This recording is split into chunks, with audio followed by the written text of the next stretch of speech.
money in politics is probably never going to change, and money allows you to get your message out.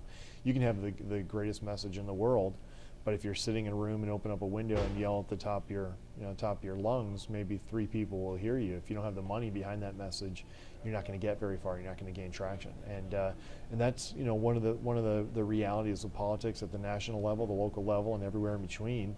And I've always said this.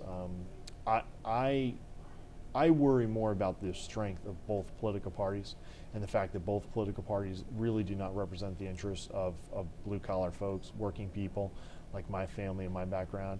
Boehner's not my guy, and Pelosi's not my guy. I didn't like the Bush bailout, and I didn't like the Obama bailout. And regardless of whether, and I respect Bush a hell of a lot more than I do, this guy who's president right now. But that said, whether it be President Bush or President Obama, if you're a billionaire, you can walk into the White House, give a heads up and walk in, and you'll be able to have that type of access.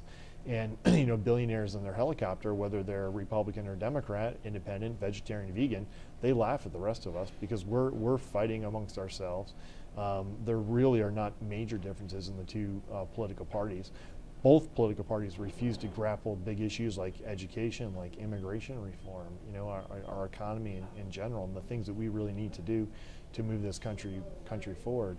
So I think that whether it be Albany or Washington, D.C., it should be no surprise that money moves these elections. They're very expensive. You're talking about $2, $3, $4 million state Senate elections, and you're going to see even more of that.